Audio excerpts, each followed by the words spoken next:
Good morning, everyone. In this very brief talk, I am going to give you an overview of the material point method, MPM. This talk is aimed at a general audience, so you will not see many equations, okay? Just some of them. So let me begin with what we are interested in, or what is the problem. So the problem we would like to solve is the deformation and fracture of solids. So here in this animation we have a bullet.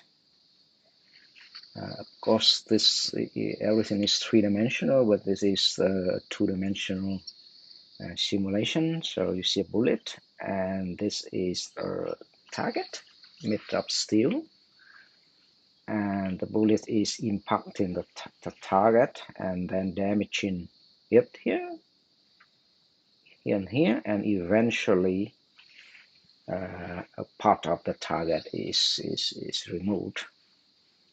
And as you can see from the animation, we approach this problem from a computational point of view, so we don't do experiments, and we use continuum mechanics to do this. So no molecular dynamics items or whatsoever. So the problem is to study numerically, that is via simulations, the deformation and fracture of solids, and the theory behind is the continuum mechanics. And in order to solve the partial differential equations that governs the deformation fracture of solids, usually we have two ways. The first is to use a mesh, with a typical method is the finite element method. So here is a solid, and you can see its space is discretized by a mesh. So what is a mesh? A mesh is a partition of the space, into some finite non-overlapping polygons, usually triangles and quadrilaterals. And at the vertices of these polygons, we have the so-called nodes, and the black dot here, J, is the node. And due to this mesh, we can interpolate a very complicated function, over this complicated domain. Now we do the interpolation over the elements, which has the simpler geometry. So that is the essence of using a mesh. And then within this mesh-based category, we have finite difference method, finite volume method, and I think more famous is the finite element method. So what is the advantages of these mesh-based methods is that they are very efficient and accurate. But the problem with the finite element method is when you have very large deformation.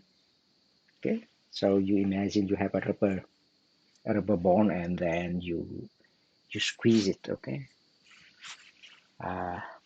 until it becomes nearly flat, something like that. Then it's really hard to deal with finite element methods because the mesh gets distorted. So this nice quadrilateral, it becomes a very badly shaped. So, and that give birth to the idea of get rid of the mesh, and then we have mesh-free methods. So in mesh-free methods, of course, you don't have a mesh, you just have a bunch of nodes. And sometimes we call it particles because they carry the physical properties.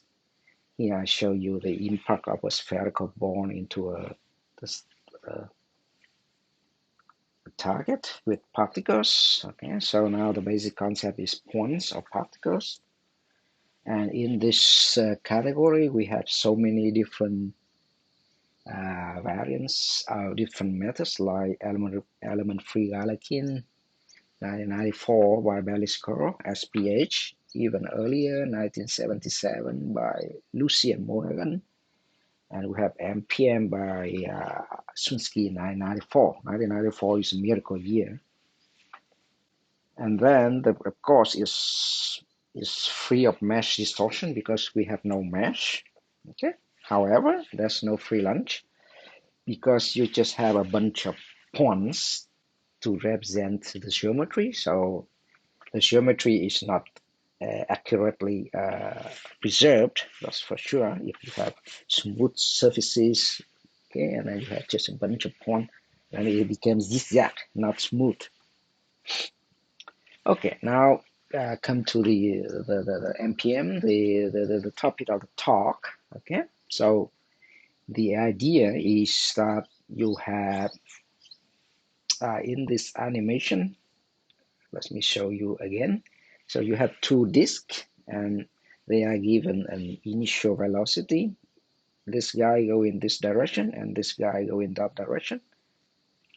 And then they come to each other and they collide each other. And then we use the mesh-free concept idea to represent the disk with the particles. So you see a bunch of particles there. I use different colors to differentiate the different solids. However, unlike mesh-free method, in the MPM, we have the background grid here. You can see here. I don't show you the lines, but this is exactly a mesh, okay? But this regular is always a square in 2D and a cube in 3D. And that is the idea, okay? So you have a grid which is fixed, and this grid is its role is to give you the basis functions or the shape functions in the terminology from the finite element community, and we show the equations on the on this grid, okay, not over the particles. And then we have the particles, and they store the, of course, we store the position, the volume, the momenta, the stresses, the temperature, and other things at the particles. Okay? That's the basic idea. So you have a bunch of points, a bunch of particles representing the solids. But to show the equation, we use a background grid. And this grid is fixed. Okay? That's the idea of Sunsky and in 1994. So this is the algorithm explicit to show you that it's a very simple method. So here I just show a part of the grid, background grid with only one cell, okay, or element is the same thing. So here the white dots are the nodes, okay, and the yellow dots are the particles, okay. So the first step is that we have to project the information, the current information to the grid, okay. That's why it's called P2G, particle to grid, and with this information we can update the grid. Okay, so now the grid initially is there. Now the grid is moved to the new position. So I use red dot, okay, to denote the updated position of the grid. Okay, so you update the grid, very simple, and then you use the updated grid information to also update to advance or to update the information on the particles. So here I show you the particles, the yellow dots are moved to the new positions, and then this is called G2P, grid to particles. Okay, so if we stop like this one, then the MPM is just an updated Lagrangian finite element method. If you just keep it here, but that's not the point. The point is the final step is to reset the grid. Okay, so the grid after step number 3 is here, but Step number 4, you reset it back to the original position. Because of this, the grid is actually never deformed, and that's why you don't have mesh distortion. That is the entire algorithm of one step. Of course, for the next step, you repeat these 4 steps again, and then you repeat it in a time loop until you stop. That's it. So the MPM is a simple method, and it really can simulate complex problems, and that's why I got hooked with this method 10 years ago. So here is one example. You have cellular structures, okay? You have cellular rings here, and we want to compress it, okay, up to 40% of the volume, okay, from here to here. Of course, you can do it with the finite element methods, like with Abaqus. I'm not sure what the performance of Abaqus for this, but with the MPM, we can, and with a simple algorithm and a simple code, we can do this. And it can handle lots of contacts here, okay? Not only contact between different solids, but you can deal with self-contact within a solid as well. This stuff is just a 2-dimensional, so you're not very impressed. So this is 3-dimensional simulation. This is metal cutting, okay? So you have a metal here, and then you have a cutting tool there, which is rigid, and we want to cut some part of that. Okay, and then we can do this with the MPM. This is a famous Taylor bar problem. So you have a bar made of steel, and then you give it a very high velocity, maybe 200 meters per second, and then it hits a wall, a rigid wall, for example, and to see how it deforms. Okay? This is to study about the mechanical properties of the steel, and then you can do that with the MPM. And this is the 3-dimensional image of the bullet impact that I showed earlier. Okay, so you can see here. Okay, so now I want to give you animation, okay, because animation is good. So this is the spherical ball given a high velocity, and it impacts in our steel plate. Yeah, and that's it. With the simple algorithm and simple code, you can do it in MATLAB, Julia, whatever. So you can do hyper velocity impact simulation. This is not very important. You can have massive deformation, and this is run by Caramello. This is an in-house C++ code with NPI for parallel simulation, written by my friend Armand de Cockbay. Okay, so now I give you a summary of the MPM. So no mesh generation. This is very good. Whatever the geometry of the solids that you deal with, you don't have to mesh it. Okay, the background mesh is always a square in 2D and a cube in 3D. From this simple mesh, you can have simple basis functions, very easy to compute. Of course, the derivatives also easy. Okay, and then you can deal with large deformation. You have automatic no-slip contact.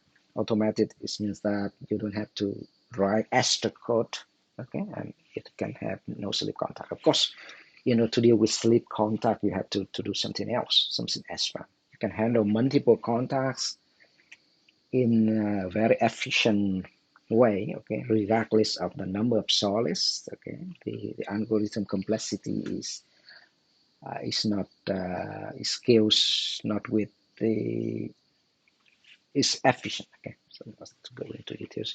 We can handle simple boundary conditions because the basis functions satisfy the Kronecker delta property. Okay, complicated boundary condition is different story. Simple implementation.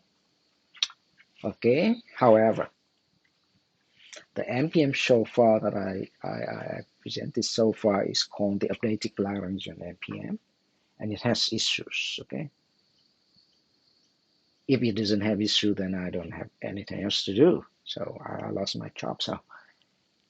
So this is the collision of two rubber, let's call it rubber rings. Okay, everything is nicely, but if you run this and then suddenly there's something weird going on like this, and this is called shell crossing instability. So you remember that in the NPM, the particles initially they live inside a shell, okay, but because the particles are moving, right, but the shell is staying, is fixed. So at a certain point in time, the particle can move out of the cell suddenly. And with the ablative Lagrangian NPM and with the low order basis function, Hess function, it leads to the cell crossing instability. The second issue is numerical fracture. You can see here I have a bar, okay, hanging here, and under it's just self weight. And then with the ablative Lagrangian NPM, of course, it deforms, but when this is just a particle, okay, and this is the grid knot. And when this particle and these particles are two or three cells far from each other, then they don't see each other anymore because the basis function is non-zero only over here. So you have numerical fracture. Okay, I'll show you here. It deforms nicely, and then suddenly you have a virtual crack, a non-physical crack. So with the total Lagrangian that I am going to present, you don't have that problem. Okay, so when people discover these issues, of course, they developed solutions. Okay? And I call them partial solutions because it doesn't solve completely the issues. So in the original NPM of Sunsky, she used the head function. Okay, you see this head function because she just adopted it from the finite element. Now the idea is to forget this one because if you look at the derivatives of the head function, you have a discontinuous. Okay, here is positive 1, but there is negative 1. You have a chum there, and because of that chum, you have a lot of problem because the stress is related to this derivative. So remove it, and the idea is to use smoother functions, okay, like the B supplies. And with these smooth functions, the derivatives is smoother, and then it's somehow solve the problem, but not completely. So we have presented two solutions to dealing with these issues. The first is the total Lagrangian NPM. The idea comes from Anwen, okay? So here, coming back to the two-disk collision problem, now instead of one grid, we have two grids. Okay? So one grid 1 for the red disk, and another grid 2 for the blue disk. Okay, and then we use the initial undeformed configuration for all the calculation. Okay? So everything is happening here, not in the deformed configuration. So because of that, the particles always reside in the shell, so no cell crossing, no numerical fracture, okay? Because they are always neighbors to each other, okay? They don't depart from each other, and most accurate quadrature. But if you run the simulation, you see that this guy will go through the blue sky because they don't see each other. There's no communication between grid 1 and grid 2. They are independent, okay? So how can we handle the contact in the total TLMPM then? And then, of course, we looked at the literature of mass-free methods, especially the SPH, and then we borrow the idea of particle-to-particle contact. So you have particle P and you have particle Q here, and then you compute the the contact force FPQ between them. And after that, you see they can, everything is nicely. You just compare the penetration and then that simple force. Oh, and then came the COVID-19 2020. So I stayed home and then I developed this generalized particle in shell. Happy about that. So now what is the idea? The idea is that in the NPM, the geometry is not accurate, okay? Because you just have a bunch of points, and the second issue is boundary conditions. So, and then I asked myself, what the heck if I use the mesh again? So here I have two disks in collision, and the disk is now meshed, just like in finite elements, okay? So everything is finite elements, but still I use the NPM. So under them, we have the grid, the fixed grid of the NPM. So you have mesh over a mesh. It's a little bit weird, but that's how it works. So the solids now are meshed, and then the calculation on this solids is just like finite elements. Okay, you compute the force there, but we don't show the equation on this finite element mesh. We project it to the background grid as before. Okay. So we don't have, we don't have shell crossing issue because I adopted the total divergence formulation. No numerical fractures because of that. Accurate quadrature, accurate boundary, just like in the finite element method. Easy boundary conditions treatment, just like in the finite element method. Easy material interfaces as well. But we have a mesh in the so-called mesh-free method. That's a little bit weird, but anyway. Maybe with this version of the NPM, fragmentation is harder because we have a mesh, but if you want an accurate boundary and you have material interfaces, this is a version that you can think of. Okay.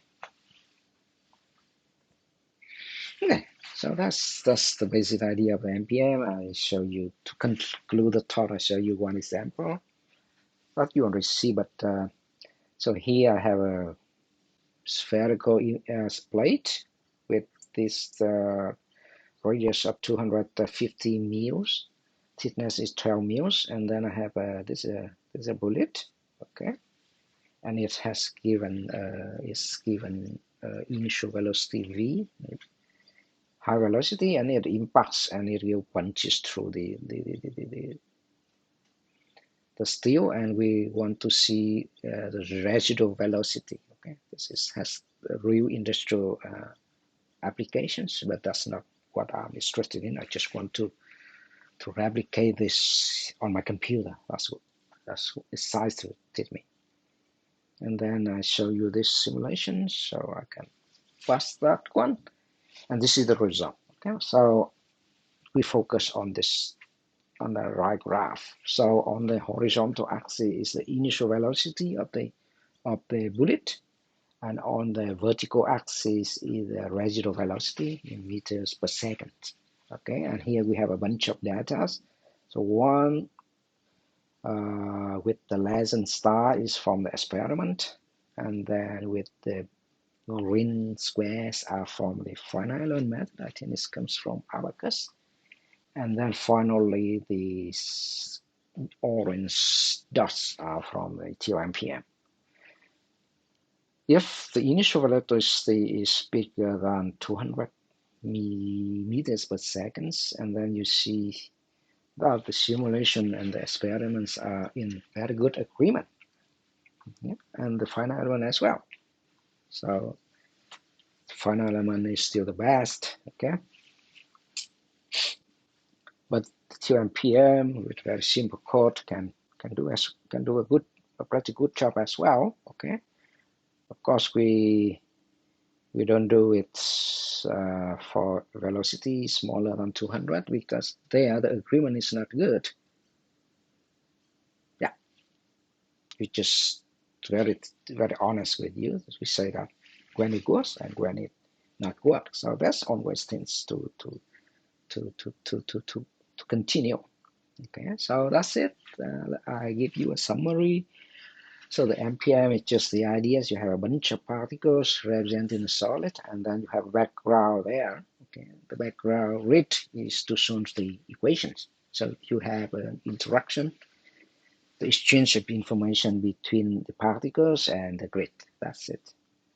No mesh generation, simple basis functions, can handle large deformation, can handle multiple contacts, can handle simple boundary condition. If you use my version GPIC, then you can handle any boundary conditions, but you have to use a mesh. Simple implementation, okay, but as always, good things and bad things. So the geometry is not accurate. Blur material interfaces, and if you use ULMPM and you have a very large tensile deformation, you're likely to have numerical fracture, okay, unless you use a TLMPM. And that's the end of my talk. Thank you for your time.